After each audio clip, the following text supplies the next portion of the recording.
வணக்கம். ரெட்டைலை சின்னம் முடக்கிடுவாங்களோ அப்படிங்கிற மாதிரி ஒரு எண்ணம் இருக்குது. எடப்பாடி பழனிசாமிகிட்ட கொடுத்துருக்குறாங்க, தற்காலிகமாக கொடுத்துருக்குறாங்க. ரெட்டைலை சின்னத்துக்கு தேர்தல் ஆணையம் விசாரணைக்கு வர சொல்லியிருக்கிறாங்க. இப்போ 23ஆம் தேதி ஓபிஎஸ் இபிஎஸ் 2 பேருமே போகிறாங்க. தேர்தல் ஆணையம் விசாரிக்க போகுது. இந்த விசாரணையில் என்ன நடக்க போகுது அப்படின்னு சொன்னால் எடப்பாடி தரப்பில் என்ன சொல்கிறாங்க, அதெல்லாம் ஒன்றும் நடக்காதுங்க, எங்கள்கிட்ட ஏற்கனவே ரெட்டைலை சின்னம் எங்கள்கிட்ட தான் இருக்குது அப்படிங்கிற மாதிரி சொல்கிறாங்க. ரெட்டைலை சின்னம் எப்படி எடப்பாடி பழனிசாமிக்கு கொடுத்தாங்க அப்படிங்கிற ஒரு விஷயம் இருக்குல்ல. ஈரோடு இடைத்தேர்தல் தான். அந்த இடைத்தேர்தலில் வேட்பாளரெல்லாம் அனௌன்ஸ் பண்ணிட்டாரு. ஓபிஎஸ் வேட்பாளர் இறங்கி அவர் பிரச்சாரத்துல எல்லாம் இறங்கி செயல்பட ஆரம்பித்தாங்க. அது வரைக்குமே எடப்பாடி பழனிசாமி போடவே இல்லை. அவர் பாஜக மேலிடத்தோட நெருக்கம் கொடுத்து இது மாதிரி என்னுடைய சொந்த ஏரியா, சொந்த தொகுதி, இங்கே எனக்கு ரெட்டைலை சின்னம் கிடச்சா கண்டிப்பாக ஆளை போட்டு நான் கண்டிப்பாக ஜெயிச்சிருவேன் அப்படிங்கிற மாதிரி அவர் பேச ஆரம்பித்தார். இதுக்கு பாஜகவும் ஓகே சொல்லிச்சு. என்னடா இது எடப்பாடி பழனிசாமி திரும்ப திரும்ப சொல்கிறாரு. அவர் காரணம் சொல்கிறார், கொங்கு பெல்ட்டு எங்கள் பெல்ட்டு, நாங்கள் கண்டிப்பாக எங்களை ஜெயிக்க வச்சுருவோம் அப்படிங்கிற மாதிரி அவர் சொன்னார். சரி, பாஜகவை நம்பி என்ன செஞ்சாங்க, ஓபிஎஸ் நீங்கள் வாபஸ் வாங்கிக்கோங்க, நீங்களும் வேட்பாளரை அறிவிச்சிங்க அப்படின்னா கண்டிப்பாக ரெட்டைலை சின்னம் முடக்கிடுவாங்க அப்படிங்கிற மாதிரி சொன்னோன்னு அண்ணாமலை ரெக்வஸ்ட் பண்ணனால தான் ஓபிஎஸ் என்ன செஞ்சார் அப்படின்னா இறங்கி சரி வேட்பாளரை வாபஸ் வாங்கப்பா அப்படின்னு சொல்லிவிட்டு அவரும் தேர்தல் நீக்கிட்டார். அதே போல் டிடிவி தினகரனும் வேட்பாளர் வாபஸ் வாங்கிட்டார். எடப்பாடி பழனிசாமி ஜெயிக்கிறது ரொம்ப கஷ்டமாக போச்சு. அவர் போட்ட வேட்பாளர் ஜெயிக்கிறதுக்கு கிட்டத்தட்ட ஒரு 14-15 ரவுண்டு போன பிறகு தான் அந்த வேட்பாளர் ஒரு டெபாசிட் தொகைக்கே தாண்ட முடிஞ்சது. அது மாதிரி ஒரு சூழ்நிலை ஏறிப்போச்சு. அப்போ தான் எடப்பாடி பழனிசாமியோட செல்வாக்கு என்ன அப்படிங்கிறது பாஜக மேலிடத்துக்கும் தெரிய ஆரம்பிச்சது. இது தெரிஞ்ச உடனே அவர் என்ன செஞ்சார், நாடாளுமன்ற இடைத்தேர்தல் பாஜக வேணாம், ஏன்னா பாஜகவுக்கு நம்ம வீக்னஸ் தெரிஞ்சு போச்சு அப்படின்னு எடப்பாடி பழனிசாமி என்ன செஞ்சார், பாஜகவை கழட்டி விட்டுட்டு நாங்கள் கூட்டணியில் இல்லை, எங்களுக்கு சிறுபான்மையினர் ஓட்டு விடும். ஏற்கனவே ஜெயலலிதா இருந்தாங்க. அப்போ ஜெயலலிதாவுக்கு சிறுபான்மையினர் மக்கள் நம்பி இது பண்ணாங்க. ஏதாவது ஒரு மாவட்ட செயலர் மேலேயோ, ஒரு அமைச்சர் மேலேயோ, ஒரு எம்எல்ஏ மேலேயோ, இல்லை ஒரு கவுன்சிலர் மேலேயோ ஜெயலலிதா இருக்கும்போது, உயிரோடு இருக்கும்போது ஒரு புகாரை போட்டாங்க அப்படின்னா கண்டிப்பாக அவங்க மேலே ஒரு நடவடிக்கை இருக்கும். ஆனால் இன்றைக்கி எடப்பாடி பழனிசாமிகிட்ட அது மாதிரி புகார் சொன்னால் அவ்வளோதான் போங்க அப்படிங்கிற மாதிரி புகார் கொடுத்தவங்க மேலேயே வழக்கு போட வச்சுருவார். அந்த மாதிரி ஒரு சூழ்நிலை மாறி பண்ணோன்னா சிறுபான்மையினரெல்லாம் எடப்பாடி பழனிசாமிக்கு ஓட்டு போடுறதை குறைச்சிட்டாங்க. ஜெயலலிதாவோட நின்று போச்சு எல்லாருமே. அதிமுக தொண்டர்களே எடப்பாடி பழனிசாமி ஒற்றை தலைமைக்கு வந்த பிறகு ஓட்டு போடுறதை குறைச்சிட்டாங்க. ஏற்கனவே 2 தலைமையாக இருக்கும்போதே பலகீனமாக தான் இருந்தது அதிமுக. ஓபிஎஸ் இபிஎஸ் 2 பேருமே இருக்கும்போதும் பலகீனமாக தான் இருந்தது. அப்படிப்பட்ட ஒரு சூழ்நிலையில் இங்கே பொதுக்குழு கூட்டுறாரு அப்படிங்கும்போது ஒரு நியாயமாக பேசியிருக்கணும். இதை தாண்டி பார்த்திங்கன்னா நாடாளுமன்ற தேர்தலில் எப்படி இவருக்கு ரெட்டைலை சின்னம் கிடச்சிதுன்னா அங்கே யாருமே தேர்தல் ஆணையத்துக்கு ஒரு பரிந்துரையே பண்ணலை. இப்போ ஓபிஎஸ் ஒரு 10 இடத்துல வேட்பாளரை நிறுத்தி நானும் உண்மையான அதிமுக தாங்க, எனக்கும் ரெட்டைலை சின்னம் வேணும் அப்படின்னு கொடுத்துருந்தாரு. கட்சியில் தேர்தல் ஆணையத்தில் எனக்கும் இன்னும் ஒருங்கிணைப்பாளர் அப்படிங்கிற ஒரு பேனர் இருக்குது, ஒருங்கிணைப்பாளர்னு தான் சொல்லிக்கிட்டு இருக்காங்க, எனக்கும் ரெட்டைலை சின்னம் வேணும் அப்படின்னு சொல்லி ஒரு முரண்டு பிடிச்சிருந்தாரு அப்படின்னா கண்டிப்பாக அங்கே ரெட்டைலை சின்னம் முடக்கியிருப்பாங்க. ஆனால் என்ன செஞ்சார், பாஜக சொன்னனால சரி நாடாளுமன்றத்தில் எடப்பாடி பழனிசாமி என்னவோ ரெட்டைலை சின்னம் இருந்தால் தமிழ்நாட்டில் நான் ஒரு 20-25 தொகுதியை ஜெயிச்சிருவேன்னு சொல்கிறாரு, ஜெயிக்கட்டும் பார்க்கலாம் அப்படின்னு சொல்லிட்டு பாஜக அதன் தலைமையின் கீழே ஓபிஎஸ் எல்லாமே சுயேட்சையாக நின்றாங்க. ஓபிஎஸ் எடுத்து அந்த முடிவுனால தான் நாடாளுமன்ற தேர்தலில் எடப்பாடி பழனிசாமிக்கு ரெட்டைலை சின்னம் கிடைச்சது அப்படின்னு சொல்லி சொல்கிறாங்க. சரி, இதை தாண்டி இப்போ பொதுக்குழு கூட்டினார்ல, பொதுக்குழுவில் என்ன பேசணும், கட்சியை எப்படி வளர்க்கணும், கட்சிக்குள்ளே எப்படி இருக்கணும் அப்படிங்கிற ஒரு எண்ணம்லாம் அவருக்கு இல்லவே இல்லை. தனக்கு கட்சி வேணும், கட்சியில் தன்னை அதிகாரமாக இருக்கணும், அதிகாரத்தான பதவியில் நான் உட்காரணும், என்னை எழுத்து யாருமே பேசிடக்கூடாது, என்னை யாரும் கேள்வியும் கேட்டக்கூடாது, கேள்வி கேட்டால் நான் தடுமாறிடுவேன், சிக்கிடுவேன் அப்படிங்கிற மாதிரி எண்ணத்தில் தான் இருக்கார். அவருக்கு எதிர்ப்பு தெரிவித்தாங்கள்ல, ஒரு ஒருங்கிணைந்த அதிமுக வேணும் அப்படின்னு சொல்லி பேசினவங்க இருக்காங்கள்ல, அந்த கும்பலில் இருக்கிற சிவி சண்முகம் முதன்மையான நபர். அவர் ராஜ்யசபை சீட்டு வாங்கின கதையே பெருங்கதை. அவர் கிட்டத்தட்ட ஒரு 18 எம்எல்ஏக்கள் அவர் கையில் இருந்தாங்க. எம்எல்ஏ பதவியில் தோத்துட்டார். சசிகலா ஆதரவாளர்கள் அங்கே பெருமளவில் விழுப்புரத்தில் இருக்கிறாங்க. அவருக்கு எதிராக ஓட்டு போட்டோன்னே அவர் தோற்று போயிட்டார். அதே போல் தான் ஜெயக்குமாரும். இப்படி ஒரு சூழ்நிலை இருக்கும்போது தனக்கு ஒரு அதிகாரம் வேணும், ஏன்னா நம்ம சும்மாவே சுற்ற முடியாது. ஒன்று எம்எல்ஏவாக இருக்கணும், இல்லைன்னா ஒரு ராஜ்யசபை எம்பியாவது இருக்கணும். 2 ராஜ்யசபை எம்பி இருக்குது, ஒன்று கொடுங்க, இல்லை 18 எம்எல்ஏக்கள் என் கையில் இருக்காங்க, அப்படியே கூட்டிகிட்டு நான் போயிடுவேன், ஓபிஎஸ் கூட போயிடுவேன் அப்படிங்கிற மாதிரி ஒரு மிரட்டல் கொடுத்தோன்னே, சசிகலாட்ட போயிடுவேன் அப்படின்னு ஒரு மிரட்டல் கொடுத்தோன்னே இவருக்கு பயம் வந்துருச்சு எடப்பாடி பழனிசாமி. சரி போங்க, ராஜ்யசபை சீட்டை இருந்தால் பிடிங்க அப்படின்னு சொல்லி சிவி சண்முகத்தை அப்படி தான் கொடுத்தார். மிரட்டி தான் சிவி சண்முகம் ராஜ்யசபை சீட்டே வாங்கினார். சரி, அவரை வச்சு பொதுக்குழுவில் எடப்பாடி பழனிசாமி புகழ வைக்கிறார். காரணம் என்னென்னா, எனக்கும் சிவி சண்முகத்துக்கும் எந்த பிரச்சனையும் இல்லை, பொதுக்குழு செயற்குழு உறுப்பினர்களை நம்ப வைக்கிறார். இந்த நம்ப வைக்கிற வேலையை விட்டுட்டு கட்சியை பலப்படுத்துகிற வேலையை பண்ணியிருக்கணும். சுய பரிசோதனை தன்னை பண்ணிக்கணும். கட்சியை அதிமுக அப்படிங்கிறது மிகப்பெரிய ஒரு இயக்கம். அந்த இயக்கம் கிட்டத்தட்ட 2.5 கோடி தொண்டர்கள் இருக்கிற ஒரு இயக்கம் அப்படின்னு சிவி சண்முகம் கூட பேசுகிறார். இன்றைக்கி அது இருக்குதா அப்படின்னு பார்த்திங்கன்னா அதான் இல்லை. ஏன்னா மகளிர் வந்து போயிட்டாங்க. அதை தாண்டி இளைஞர்கள், இளம்பெண்கள், இளைஞர் பாசறைலாம் இருந்தது. அதெல்லாம் இல்லை. எங்கே போச்சுன்னே தெரியல. அதுக்கு யார் மாநில செயலாளராக இருக்கிறாரு அப்படிங்கிற மாதிரி கூட தெரியாது. அந்த அளவுக்கு சூழ்நிலைகள்லாம் மாறிப்போச்சு. அதை வந்து சுய பரிசோதனை செஞ்சு பொதுக்குழுவில் வந்து எடப்பாடி பழனிசாமி இது மாதிரி வந்து கட்சியை வளர்க்கணும், நீங்கள் என்ன நினைக்கிறீங்க, யாராவது பேசணுன்னா முன் வந்து பேசுங்க அப்படிங்கிற மாதிரி. ஆனால் திக்குன்னே உட்காந்துருந்தார் எடப்பாடி பழனிசாமி. என்ன பண்ணுறதுனே தெரியல.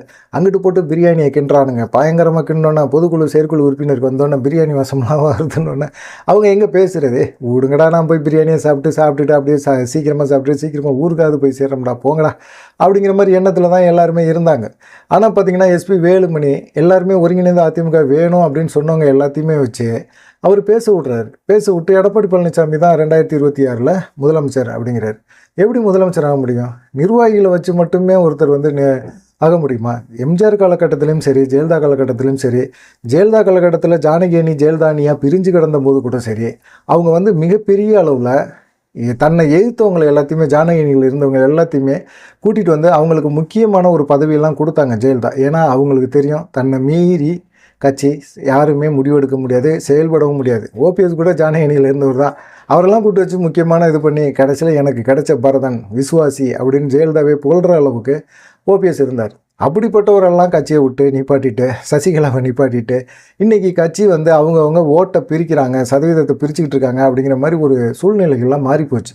இன்றைக்கி அன்னைக்கு இருந்த மாதிரி அதிமுகவை இருக்குது. இன்றைக்கி கிட்டத்தட்ட ஒரு 37% வாக்குகளை சாலிடாக வச்சுருந்த ஒரே ஒரு இயக்கம் அப்படின்னா தனிச்சு நின்றா கூட ஜெயிக்க முடியும் அப்படிங்கிற ஒரு இயக்கம் வந்து இன்றைக்கி 20.50 வாக்கு சதவீதம் தான் வச்சுருக்கு. கிட்டத்தட்ட மிகப்பெரிய அளவில் பாதியாக வாக்கு சதவீதம் எடப்பாடி பழனிசாமி காலகட்டத்தில் குறைஞ்சி போச்சு அப்படிங்கிறத தொண்டர்கள் உணர ஆரம்பிக்கிறாங்க.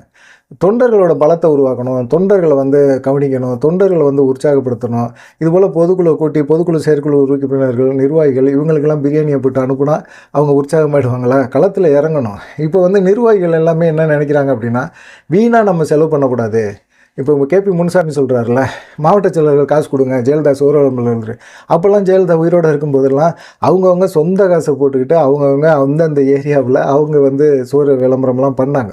அதெல்லாம் பார்க்கும்போது ஒரு சந்தோஷமாக இருக்கும். இன்றைக்கி வந்து மாவட்ட செயலர் காசு கொடுத்தா கூட அவங்க சோறு விளம்பரம் எழுதுவாங்களா அப்படிங்கிற ஒரு டவுட்டு வருது எல்லாத்துக்குமே. அந்த அளவுக்கு வந்து அதிமுக வந்து ரொம்ப மோசமான பலகீனமாக இருக்குது. அதை பற்றி பொதுக்குழுவில் பேசுவார் அப்படின்னு சொல்லி எல்லாருமே எதிர்பார்த்தாங்க. இல்லை அப்படி இல்லைன்னா ஜெயலலிதா காலகட்டத்தில் ஏதாவது ஒரு மாவட்டத்தை சொல்லுவாங்க.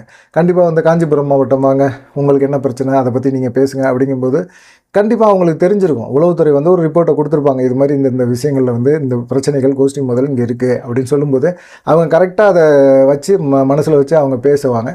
அது சொன்ன பிறகு அது பேச ஆரம்பிக்கும் போது ஒன்றுமே பிரச்சனை இல்லை அப்படி இப்படின்னு சொல்லும்போது யார் வந்து அந்த தலைமையை மாவட்ட செயலர் மேலே புகார் கொடுக்குறாங்களோ அவங்கள விட்டு பேச விடுவாங்க. இப்படி வந்து நடக்கும். பொதுக்குழுனா அப்படி தான் நடக்கும். திட்டின்னு அப்படி வந்து இது பண்ணாங்க, புகார் சொல்கிறாங்க அப்படின்னா அவங்க மேலே நடவடிக்கை எடுவோம். அப்போ வந்து மாவட்ட செயலர்லாம் பொதுக்குழு செயற்குழு உறுப்பினர்கள் வர சொல்கிறதுக்கு பயங்கரமாக பயந்துக்கிட்டு இருப்பாங்க. யாராவது நம்மளை பற்றி புகார் கொடுத்துருவாங்களோ, அம்மா வந்து நம்மளை கட்சியை விட்டு நிப்பாட்டிடுவாங்களோ அப்படின்னு திக்குன்னு உட்காந்துருப்பாங்க. இன்றைக்கி எடப்பாடி பழனிசாமி பொதுச்செயலாளர் அவர் மட்டும்தான் திக்குன்னு உட்காந்துருந்தார். எவனாவது பிரச்சனை பண்ணிட போகிறான், எவனாவது ஏதாவது பேசிட போகிறான் அப்படிங்கிற ஒரு பயமே இருந்தது. சரி, இன்றைக்கி இருக்கிற அதிமுக எப்படிப்பட்டது அப்படிங்கிற ஒரு விஷயத்தை பார்க்கலாம். இன்றைக்கி இருக்க அதிமுக பலகீனமாயிட்டே இருக்குது. இப்போ வந்து விஜய் வந்திருக்கிறார், தாவேகா வந்திருக்கிறார். விஜய் வந்து என்ன செய்வார்? கண்டிப்பாக அதிமுக ஓட்டை பிரிப்பார். ஏற்கனவே மகளிர் ஓட்டு அங்கிட்டு தான் இருக்குது, இளைஞர் ஓட்டு அங்கிட்டு தான் இருக்குது. இப்படிப்பட்ட சூழ்நிலையில் அதிமுகவோட அவர் கூட்டணி வச்சாதான் அங்கே வந்து எடப்பாடி பழனிசாமி தேரவே முடியும். ஆனால் தாவேக்கா என்ன முடிவெடுத்திருக்காரு, விஜய் என்ன முடிவெடுத்திருக்காரு அப்படின்னா, இல்லை நாங்கள் எங்கள் தலைமையில் தான் நாங்கள் கூட்டணியை உருவாக்குறோம் அப்படின்னு சொல்லிட்டார். சொன்ன பிறகு என்ன நடக்கும்? எடப்பாடி பழனிசாமியோட கூட்டணி வைக்கணும்னு நினைக்கிற நபர்கள் கூட எடப்பாடி பழனிசாமி பின்னாடி போகிறத விட நம்ம விஜயோட போனோம்னா கண்டிப்பாக நம்மளால் ஜெயிக்க முடியும், விஜய்க்கு ஒரு மாசு இருக்குது, அந்த மாசை வந்து நம்ம ஓட்டாக மாற்ற முடியும் அப்படின்னு தான் நம்புகிறாங்க. அப்படி நம்புகிறவங்க விஜய் பக்கத்து தான் போவாங்களே தவிர எடப்பாடி பழனிசாமி பக்கத்து வரவே மாட்டாங்க. இதெல்லாம் பார்த்து தான் வந்து தேர்தல் ஆணையத்தில் ஓபிஎஸ் வந்து பேச போகிறாரு அப்படிங்கிற மாதிரி சொல்கிறாங்க. எதுவுமே வந்து கண்டிப்பாக வந்து பொதுக்குழுவில் அது இல்லாமல் தொடர்ந்து தோல்வியில் கொடுத்துக்கிட்டு இருக்க எடப்பாடி பழனிசாமி தன்னுக்கு மெஜாரிட்டி இருக்குது அப்படின்னு சொல்லி தேர்தல் ஆணையத்தில் சொன்னாலும் தேர்தல் ஆணையத்தில் வந்து ஓபிஎஸ் வந்து என்ன சொல்ல போகிறாரு அப்படின்னா, கிட்டத்தட்ட 7-8 வருஷமாக வந்து அதிமுக தொடர்ந்து தோல்வியை சந்திச்சுட்டே இருக்குது. கிட்டத்தட்ட ஒரு 7-8 தொகுதிகளை வந்து டெபாசிட் நாடாளுமன்ற தேர்தலில் இழந்திருக்கோம். இது வரைக்குமே அதிமுக வரலாற்றில் இது போன்ற ஒரு இழப்பு அதிமுக தொண்டர்கள் பார்த்ததே கிடையாது, ரொம்ப சோர்ந்து போயிட்டாங்க அப்படின்னு சொல்லுவாங்க. இதெல்லாம் வந்து தேர்தல் ஆணையம் கன்சிடர் பண்ணுமானா கண்டிப்பாக பண்ணும். ஏன்னா தேர்தல் ஆணையம் வந்து எடப்பாடி பழனிசாமிக்கு ரெட்டை இலை சின்னத்தை கொடுக்கல.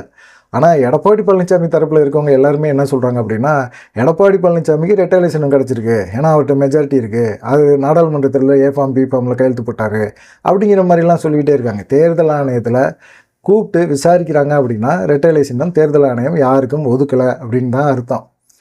கடந்த நாடாளுமன்ற தேர்தலில் ஓபிஎஸ் வந்து எந்த ஒரு இதுவுமே வந்து வைக்கலை. அவர் தரப்பில் வந்து எனக்கு ரெட்டை இலை சின்னம் வேணும்னு கேட்டிருந்தா அந்த முடக்கிறதுக்கான வாய்ப்பு இருந்திருக்கும்.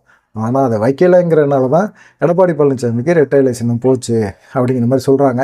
ஏற்கனவே பார்த்திங்கன்னா எடப்பாடி பழனிசாமிக்கு அதிமுகவில் சென்னை தென் மண்டலம், சென்னை, டெல்டா இந்த மண்டலங்கள்லாம் வலுவாக இல்லை. அதிமுக வந்து சரிஞ்சிருச்சு அப்படிங்கிறது உறுதியாக தெரியுது.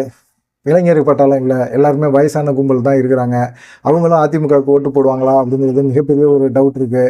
அதே போல் வந்து ரெட்டை இலை சின்னத்தை வந்து நீங்கள் எடப்பாடி பழனிசாமி தரணும்னு தேர்தல் ஆணையம் முடிவு எடுத்தீங்கன்னா கண்டிப்பாக ஓபிஎஸ்ட்டை வந்து நீங்கள் கருத்து கேட்கணும் அப்படின்னு சொல்லியிருக்காங்க. அதே நீதிமன்றம் தான் ஓபிஎஸ் வந்து ரெட்டை இலை சின்னத்தை பயன்படுத்தக்கூடாது, கரவேட்டி அதிமுக கரவேட்டியை கட்டக்கூடாது அப்படின்னு சொல்லலாம் நிறைய கொடுத்தாங்க. ஆனால் இன்றைக்கி அதே வந்து நீதிமன்றம் வந்து ஓபிஎஸ்ஸை கருத்து கேட்காம நீங்கள் ரெட்டை இலை சின்னத்தை எடப்பாடி பழனிசாமி கொடுக்கக்கூடாதுன்னு சொல்லியிருக்காங்க.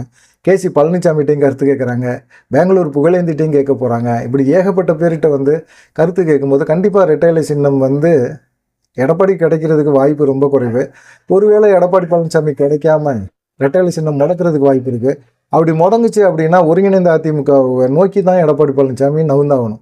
ஒருங்கிணைந்த அதிமுக உருவாக்கி எங்களுக்குள்ளே எந்த பிரச்சனையும் இல்லை, நாங்கள் வந்து கட்சிக்குள்ளே ஒற்றுமையாக இருக்கிறோம், எங்கள் ஒற்றுமைக்கு நீங்கள் வந்து கண்டிப்பாக தேர்தல் ஆணையம் வந்து நாங்கள் உண்மையான அதிமுக நாங்கள் தான், ஒருங்கிணைந்த அதிமுக நாங்கள் தான், எங்களுக்கு வந்து நீங்கள் ரெட்டை இலை சின்னத்தை கொடுங்க அப்படின்னு சொல்லி சட்டமன்ற தேர்தலுக்கு முன்னாடியே வந்து அதிமுக ஒருங்கிணைச்சு அது செயல்பட்டு தேர்தல் ஆணையத்துக்கு மனு கொடுத்தா தான் மனுவை வந்து விசாரிப்பாங்க. இது வந்து பாஜகவோட ஐடியா. பாஜக என்ன செய்யுது, பின்புலத்தில் இருந்து எடப்பாடி பழனிசாமி ஒருங்கிணைந்த அதிமுகவுக்கு ஒத்துக்க மாட்டேங்கிறாரு அப்படிங்கும்போது இப்படி வந்து கொண்டாந்து அவங்கள வந்து சுற்றி விட்டு எடப்பாடி பழனிசாமியை ஒத்துக்க வைப்பாங்க அப்படிங்கிற மாதிரி சொல்கிறாங்க.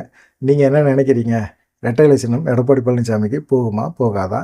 இல்லை ஓபிஎஸ் தரப்பு, பெங்களூர் புகழேந்தி, கேசி பழனிசாமி இவங்க எல்லாருமே என்ன பண்ண போகிறாங்க அப்படிங்கிறத பொறுத்து வந்து பார்ப்போம். நன்றி, வணக்கம். தொடர்ந்து நம்ம சேனலுக்கு ஒரு ஆதரவு கொடுங்க.